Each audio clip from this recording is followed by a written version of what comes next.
A small Virginia town is terrorized by a mysterious outbreak. Victims rush to the emergency room. Hospitals fill with the sick and the dying.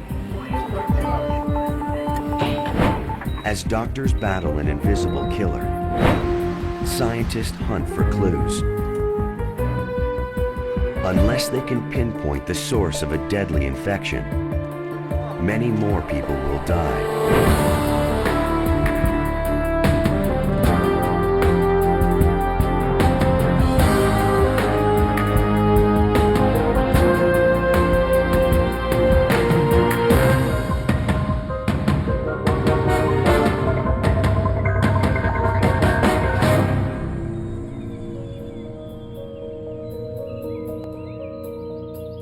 Some of the names in this program have been changed. Virginia's Blue Ridge Mountains are peaceful. It's a safe, secure place to live. But on October 14th, 1996, something went terribly wrong. At 9 a.m., 66-year-old James Linkous was rushed to the hospital from his home in Christiansburg. As his vital signs plummeted, his fever hit 105. If they didn't make it to the hospital soon, the elderly man would die. James was taken to Montgomery Regional Hospital, where he was stabilized.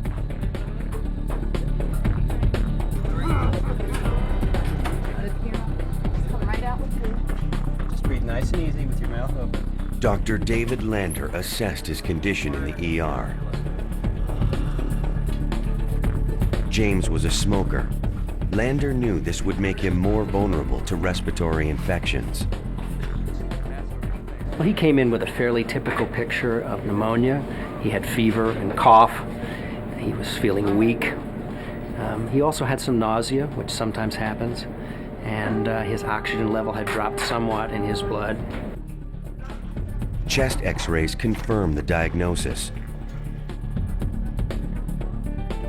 White streaks and cloudy patches revealed the patient had a severe case of pneumonia.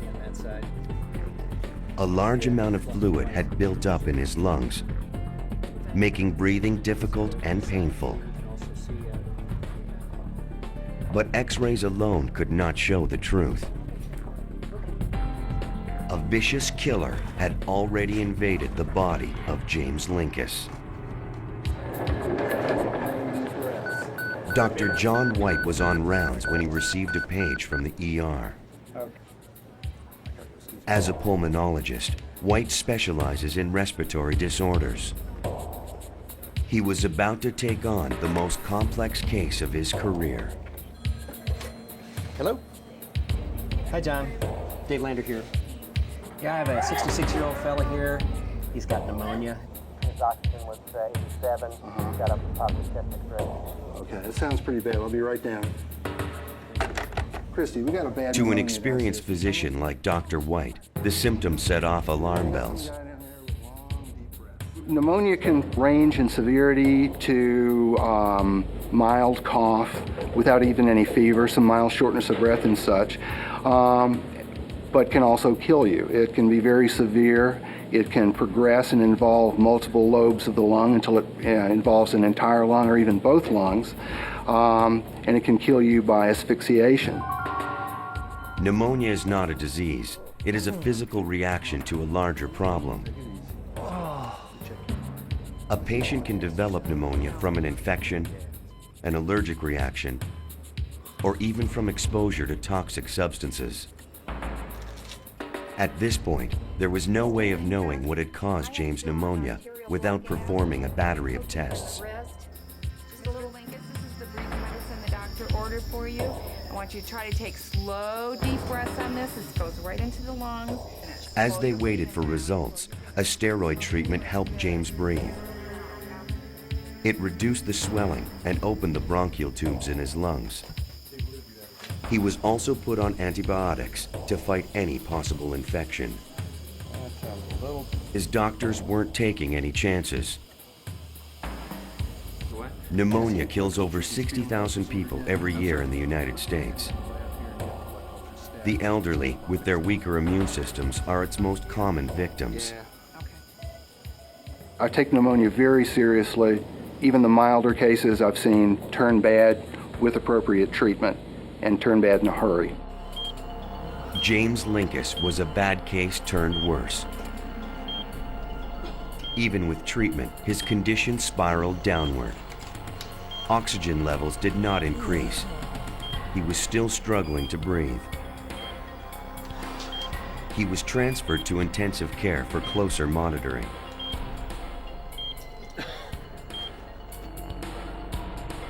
In the hospital lab, a technician analyzed the patient's blood.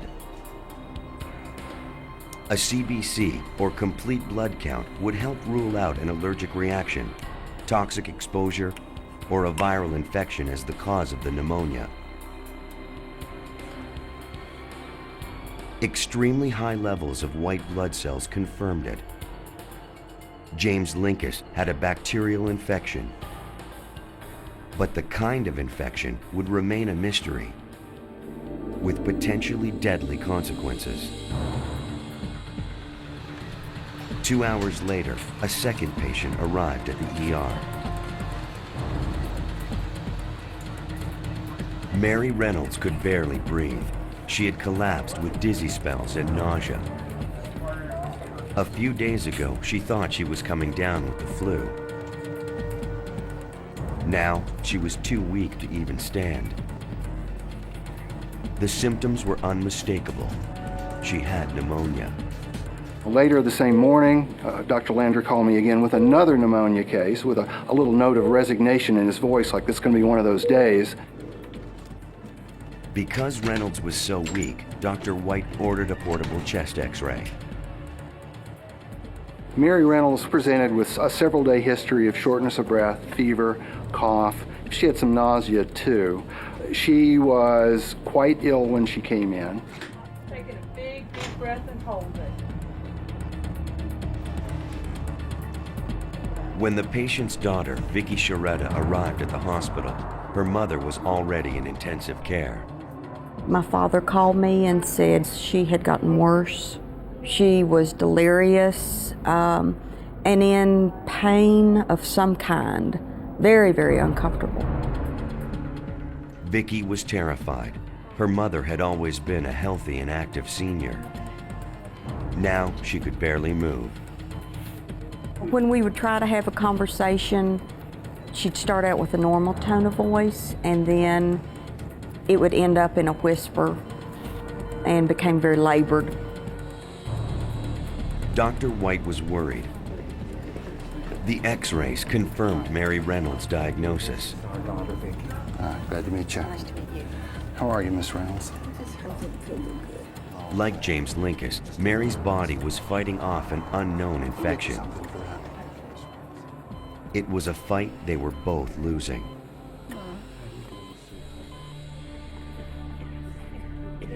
Within an hour, a third patient arrived at the ER. He was coughing uncontrollably. You just take him and have a seat out in the waiting room. He had been sick for several days, with muscle aches and fatigue. His temperature had soared to 104 degrees. He was suffering from abdominal pain and nausea. His symptoms were identical to the two patients admitted earlier that day. Pneumonia rates are highest in winter. Even then, the hospital might expect to see only one case a day. Dr. White was treating 3 cases of severe pneumonia, all in one 12-hour shift. I really got a feeling that there was more than just, this wasn't a normal call day, that there was something going on in terms of the numbers of infections that we were seeing. The signs on each chest X-ray were unmistakable. Taken individually, each seemed like a textbook case of pneumonia. But to White, there was one recurring symptom that troubled him. Most of these patients had nausea, and that was disturbing. That's not something that you would see routinely in large numbers of patients with pneumonia. White feared he might be dealing with something more dangerous. Whatever it was spreading quickly. By the end of the day, he had admitted 3 more patients with the same symptoms. And if we get any more pneumonia patients in, give me a call, okay? Throughout the night, White was alerted as 2 more patients were admitted to Montgomery Regional.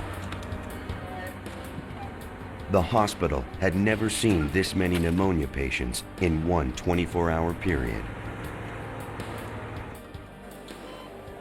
James Lincas, the first of the patients, was deteriorating by the hour. He was sedated and could no longer breathe on his own. Dr. White was concerned. The sheer number of cases, as well as their severity, alarmed him. I became convinced that there was indeed an outbreak or something going on. Following procedure, Dr. White reported his suspicions to the health department. Yeah, operator, this is Dr. White. Would you get me the New River Valley Health Department, please? Katrina Watson is a public health nurse with the New River Health District. Katrina Watson? Her experience with epidemics told her something was very wrong in Christiansburg.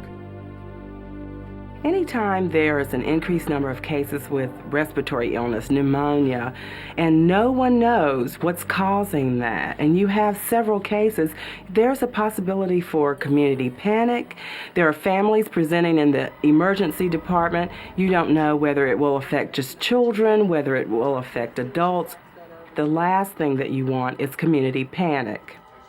I'll call you back later. The pneumonia cases at Montgomery Regional Hospital were definitely out of the norm.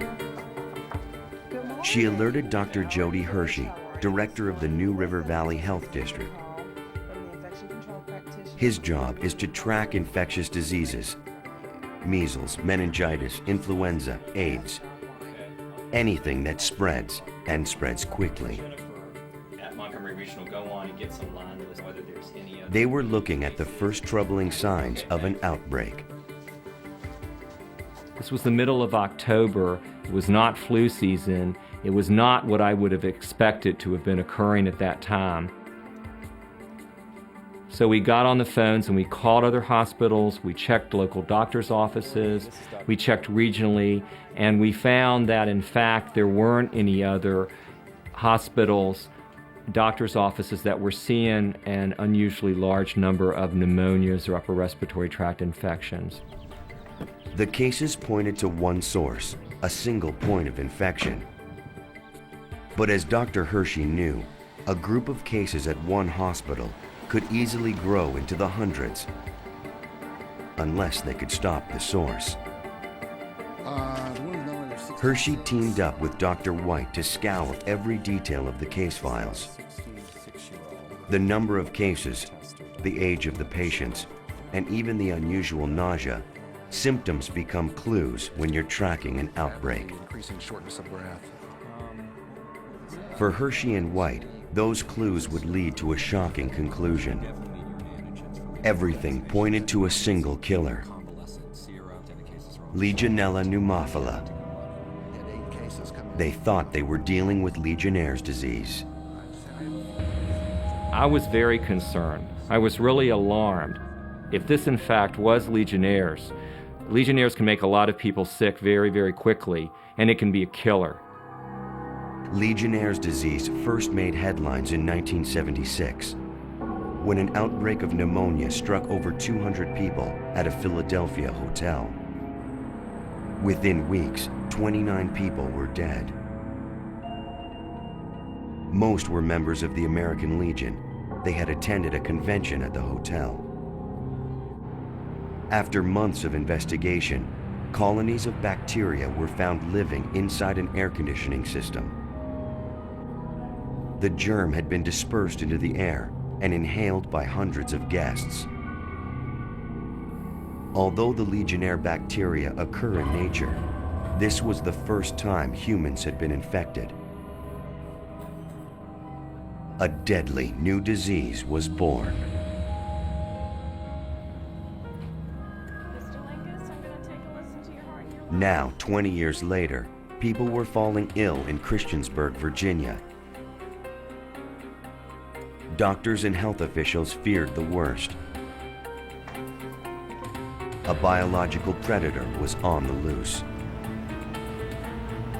How many more victims would fall ill before they could find the source of the infection and stop it? In October 1996, doctors in Christiansburg, Virginia, battled a mysterious and potentially deadly outbreak. In just 2 days, 15 patients were rushed to the emergency room of Montgomery Regional Hospital. They each suffered from the same condition: severe cases of pneumonia. Now, Dr. Jody Hershey, director of the New River Health District, suspected they were dealing with something far more threatening: a possible outbreak of Legionnaire's disease. If they had Legionnaire's pneumonia, we needed to know it. We needed to find out what the causes of the pneumonias were to prevent other people from coming into the hospital and being very sick. Public health officials developed a protocol for local doctors to follow. Every patient diagnosed with pneumonia was given blood and urine tests. These samples were then sent to the Virginia State Health Lab for further testing.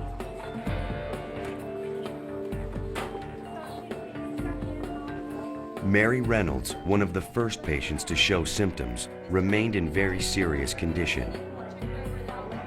She was not responding to the antibiotics Dr. White had prescribed. Mary was having trouble breathing. Her oxygen levels were dangerously low. When Mary's daughter, Vicky Sharetta, heard they were testing for Legionnaire's, she became alarmed. It was quite frightening because her progress was so slow. Then when the word Legionnaire's popped up, it really got your attention. At the New River Health District, Dr. Hershey struggled to come to terms with an outbreak that was growing larger with each passing day. He called in a team of epidemiologists, men and women specially trained to track and prevent the spread of disease. A lot of work. I know you all are calling the hospitals. I know you all have divided up in teams to try to get information. They systematically contacted hospitals in the area to determine exactly how many pneumonia patients had been identified. 21 cases had been diagnosed. Although Hershey suspected they were connected to the outbreak, without test results, he had no proof. All of a sudden, in our health district, we have 20-some people in the hospital still pending results. So it was alarming. The blood samples were sent to the Division of Consolidated Laboratory Services in Richmond. Technicians analyzed them, trying to positively identify the infection. First, they processed the blood in a centrifuge to separate red and white blood cells from the serum. This is where evidence of potentially fatal bacteria would be found. The serum was then placed on a slide with a solution added to detect if the body had been fighting Legionella bacteria. Scientists viewed the slide under a microscope with an ultraviolet light. If Legionella were present, then antibodies to the bacteria would glow green. Researchers had their answer. 4 cases tested positive for Legionella bacteria.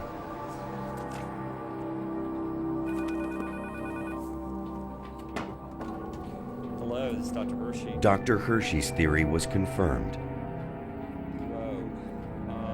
Do you have any of the others done yet? His team was facing a full-blown outbreak of Legionnaire's disease. Number of community-acquired pneumonias that... To stop the outbreak from spreading, they would have to find the source of the deadly bacteria.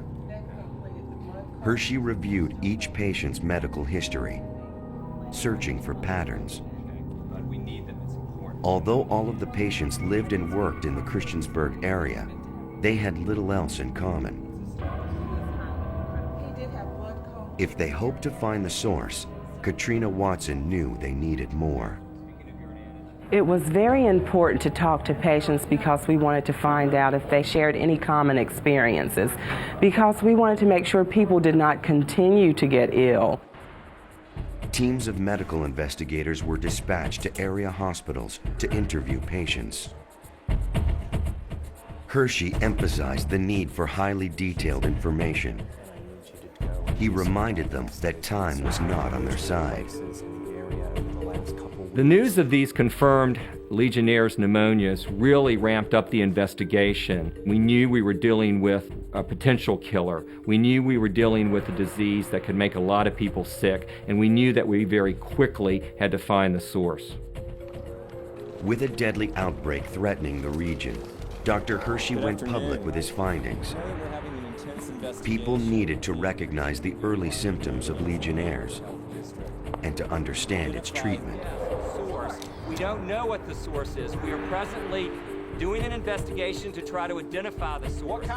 As investigators searched for answers, Dr. Hershey urged the public to remain calm. People over 50 who have some chronic underlying illness. But with no end to the growing list of victims, panic had already taken hold. Something in Christiansburg was infecting people. Health officials had no idea what. Until they did, no one was safe. In October 1996, more than 20 people in southwestern Virginia were stricken with a life-threatening strain of pneumonia.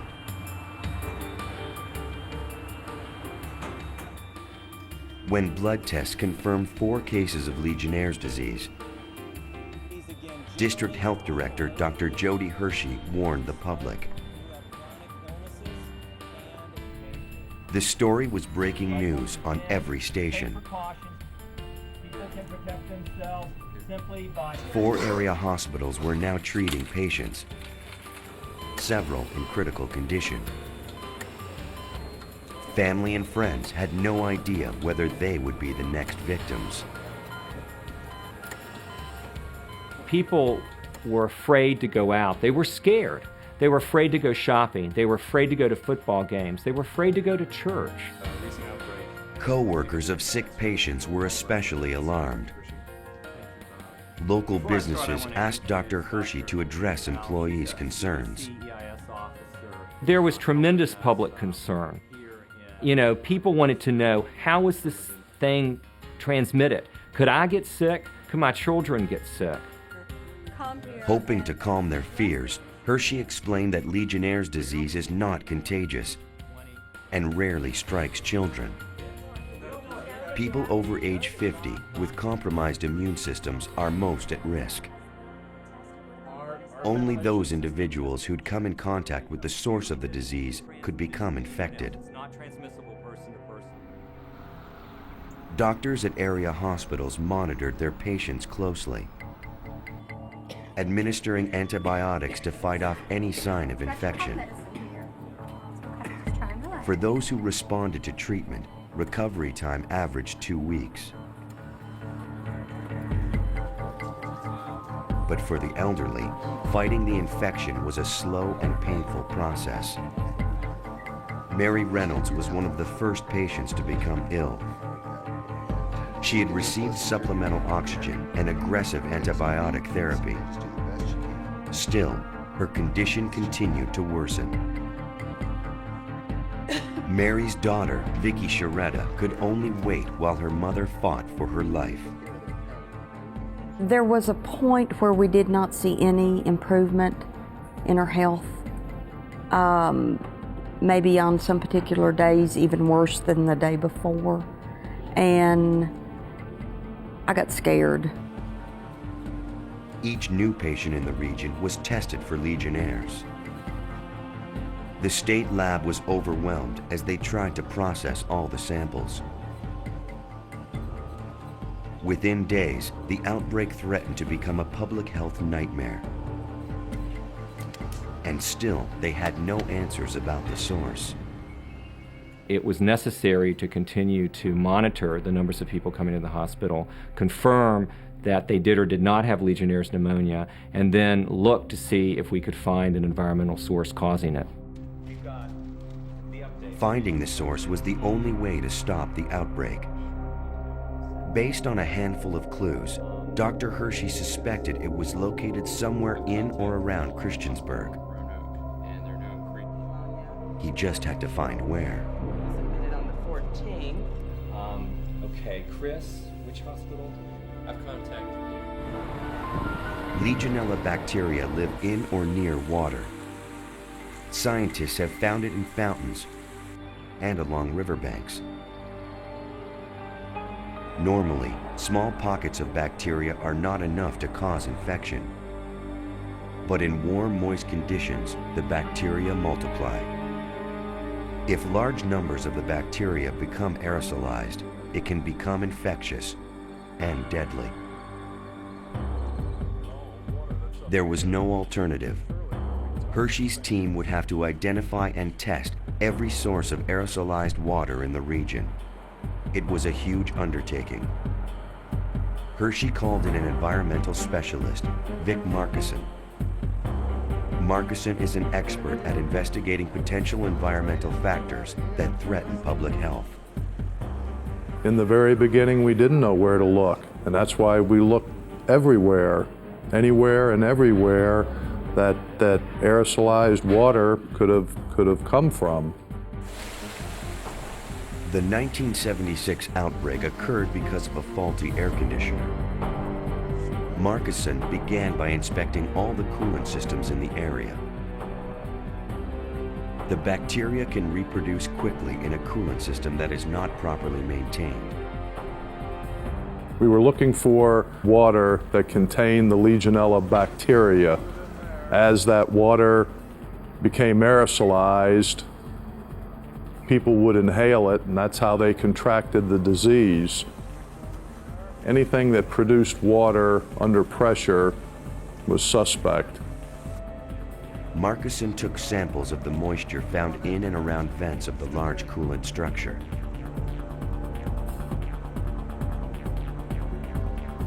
The samples were sent to a lab for testing. Over the course of 3 days, the samples were cultured to see if bacteria would grow.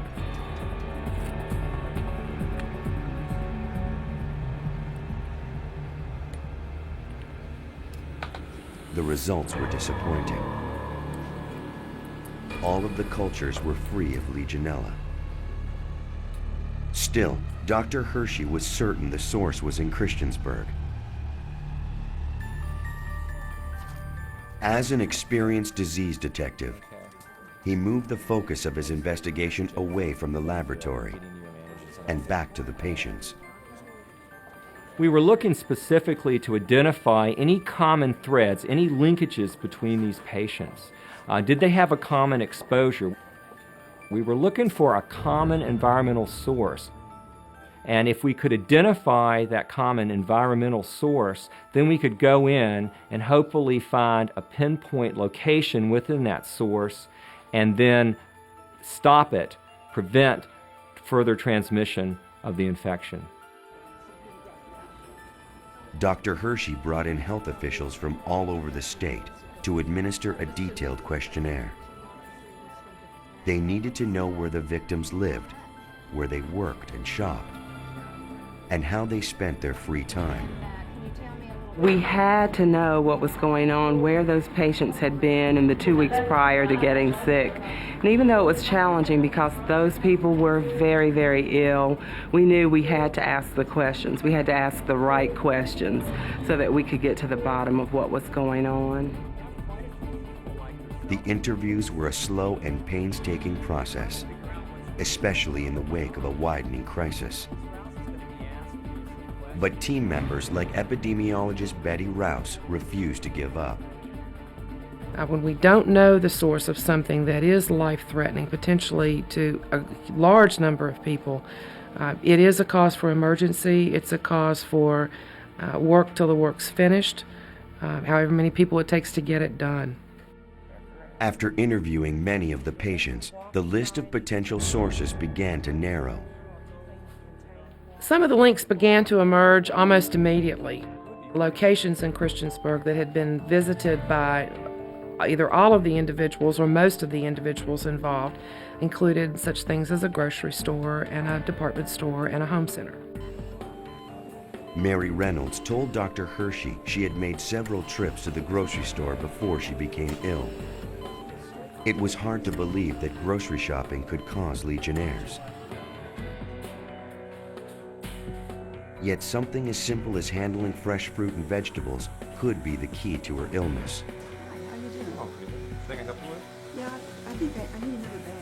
Under normal conditions, the water used to keep vegetables fresh is treated to kill bacteria. But an improperly maintained produce mister can provide the perfect breeding ground for deadly bacteria. An investigative team was called in from the Centers for Disease Control and Prevention in Atlanta. The outbreak had already grown too large for state health officials to handle alone.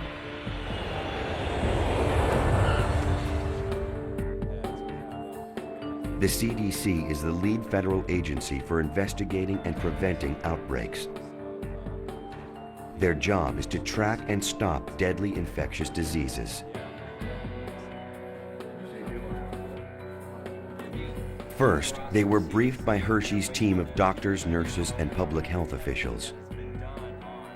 Next, they would inspect each of the locations.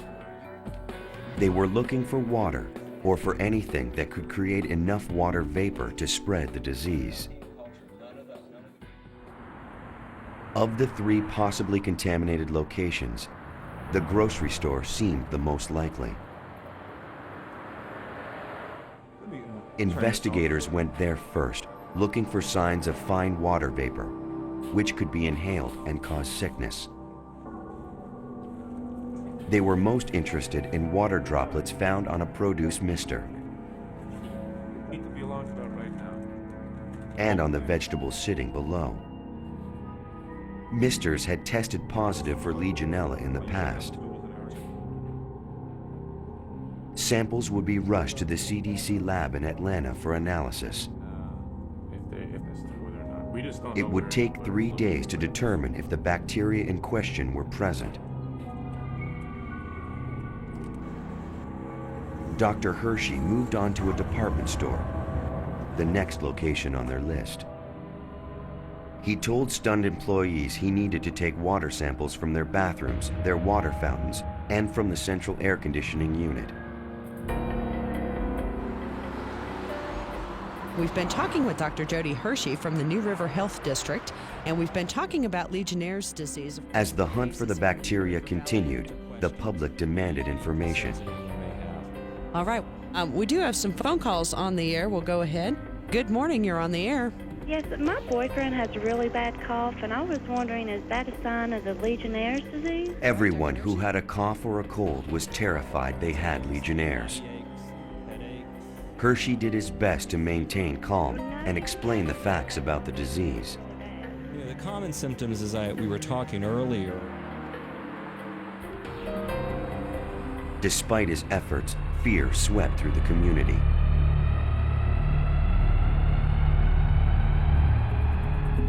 At a Montgomery County hospital, one patient took a turn for the worse. 50-year-old Paul Douglas had been in critical condition for days. Doctors fought to save his life.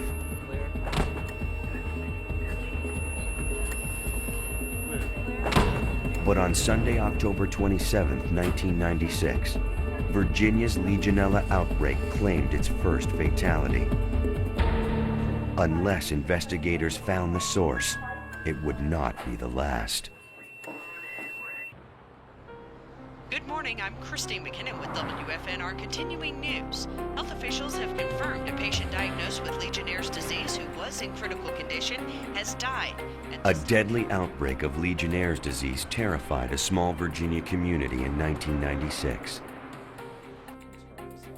With the help of the Centers for Disease Control and Prevention, District Health Director Jody Hershey was desperately trying to locate the source of the outbreak before the bacteria claimed more lives. It had been 2 weeks since the first patients with pneumonia-like symptoms were rushed to the emergency room at Montgomery Regional Hospital. One of the first patients to contract the disease, Mary Reynolds, was still being closely monitored. For her daughter, Vicky Sharetta, the waiting was painful. She didn't look like my mother. She was sick. She was very sick, and I had no idea that Legionnaires made you that ill. Of the nearly 25 people who had been diagnosed with pneumonia, Dr. Jody Hershey now had 15 confirmed cases of Legionnaire's disease. A team of doctors and public health officials worked day and night to pinpoint the source of the infection. They had narrowed their search to 3 principal sites: a grocery store, a department store, and a home improvement center. Samples taken at both the grocery store and the department store turned out negative. This left one probable source for the infection. The Home Improvement Center was really looking like it was the possible source of the infection. So we sent a team into the Home Improvement Center, and we identified and pinpointed any sources of water vapor there. Investigators scoured every department of the Home Improvement Center.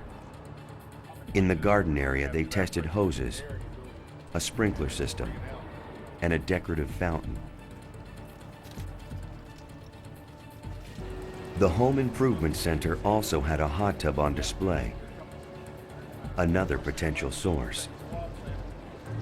In the past, hot tubs had been responsible for outbreaks of Legionnaire's disease across the U.S.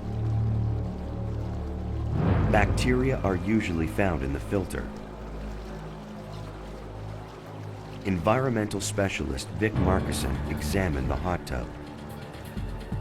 We had initially gone to where the hot tubs were on display and sampled the water, tested the temperature, identified the disinfectants that were in the water. All right. Are you ready?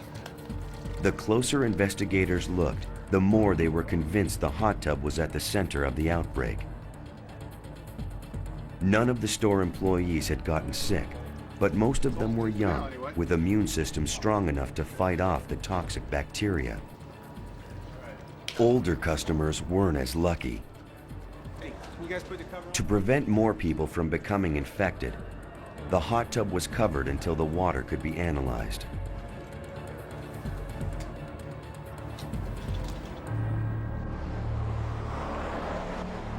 The samples, along with the hot tub filter, were sent directly to the CDC.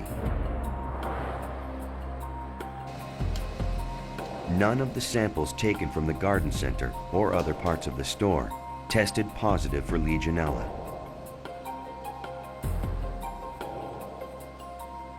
That left the hot tub filter. The filter was rinsed with purified water, forcing any bacteria out. The water was then passed through a specialized filter to collect the bacteria. Once isolated, it could be cultured. Dr. Barry Fields at the CDC's Division of Bacterial Diseases performed the test. We'll put this on our media that we use to grow the organism and use a dissecting microscope to look for growth that's characteristic of Legionella. A positive test result would not only confirm the presence of Legionella, but the exact strain. That information would be the key to unlocking the mysterious outbreak. When the test was completed, Dr. Barry Fields contacted Hershey with the results.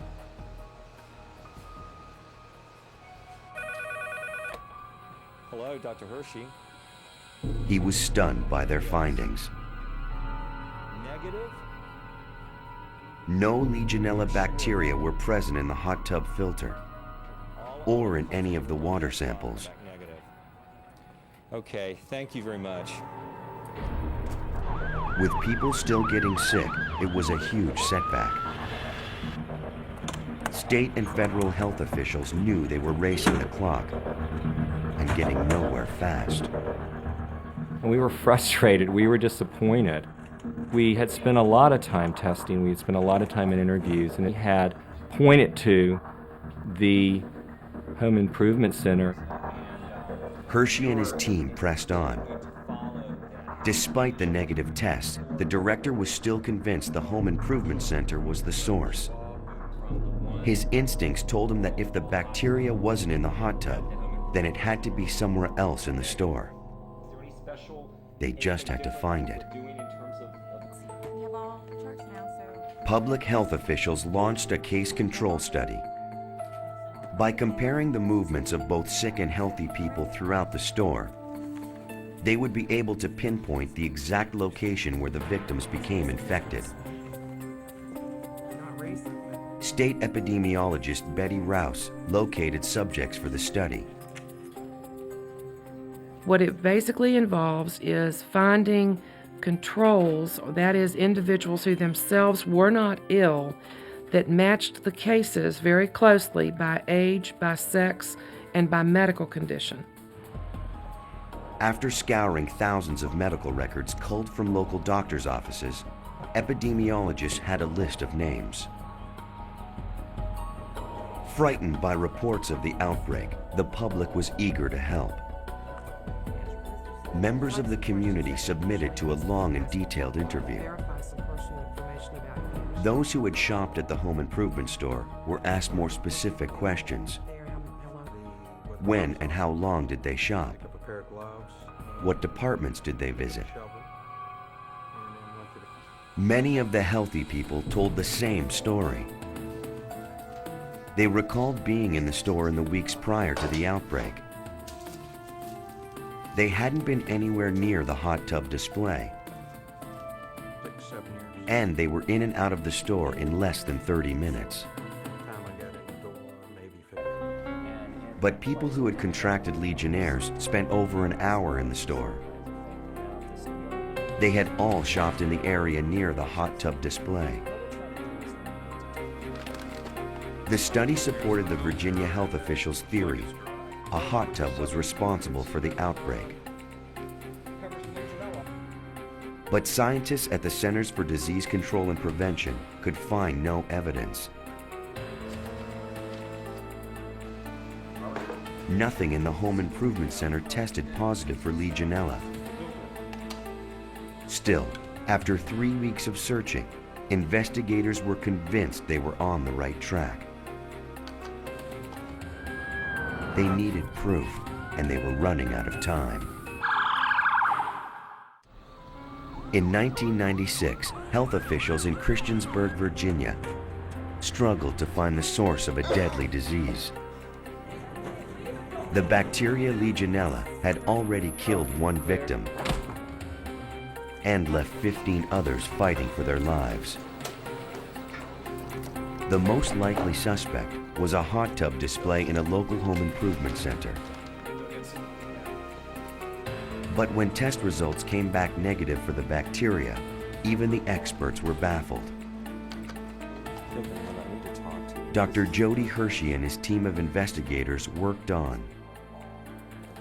We refused to give up. All links and all instincts pointed to the fact that the hot tub was the source of that outbreak.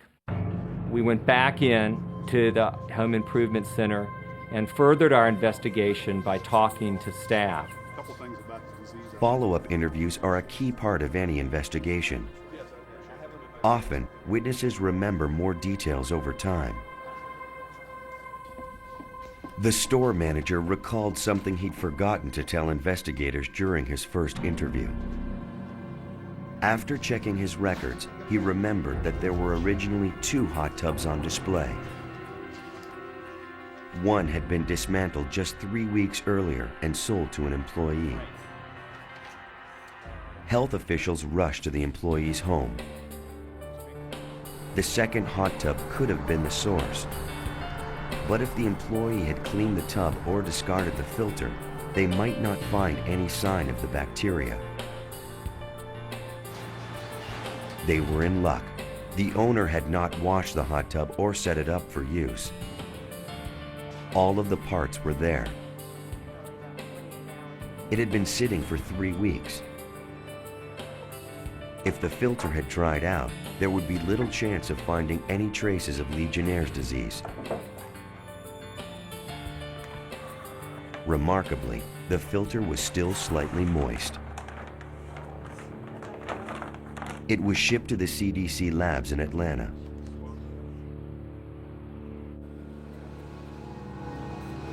Dr. Barry Fields was relieved by the results. Legionella colonies have a distinct appearance. They're white, and they have a little iridescent edge around them that can be red or purple or green, so they're fairly distinctive. Legionella was present, but that wasn't enough. Legionella can be common in the environment, and just finding it doesn't mean that it caused disease. We've got to be sure that we found the source of the outbreak or the case that occurred. He next tried to determine if this was the same bacteria that had made people sick in Christiansburg. DNA tests were performed on the bacteria found in the tub, as well as on bacteria infecting the patients. What do we have? The two samples matched. Dr. Hershey finally had proof. The source of the outbreak had been identified.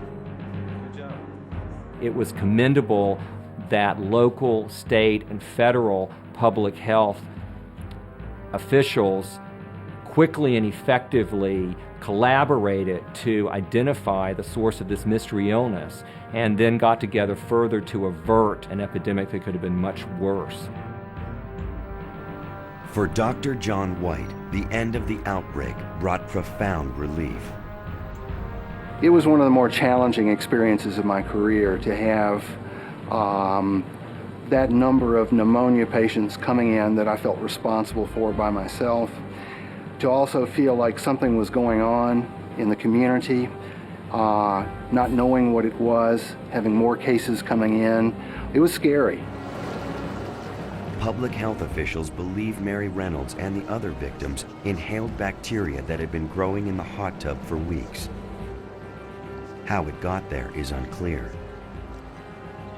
As a result, government guidelines on hot tub cleaning and disinfection now apply to all spas, including those just on display. According to Dr. Jody Hershey, Legionnaire's disease has changed this quiet corner of Virginia.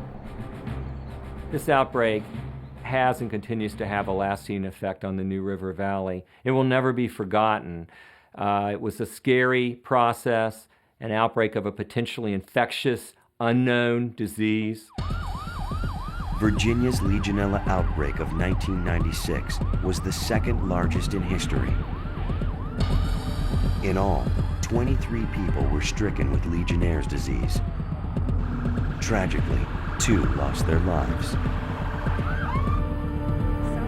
70-year-old Mary Reynolds successfully fought off the disease and survived. After weeks in the hospital, she returned home to be with her family. Her recovery, and the recovery of dozens like her, was due to the hard work of a team of doctors, public health officials, and lab technicians who worked tirelessly to find and stop an invisible killer.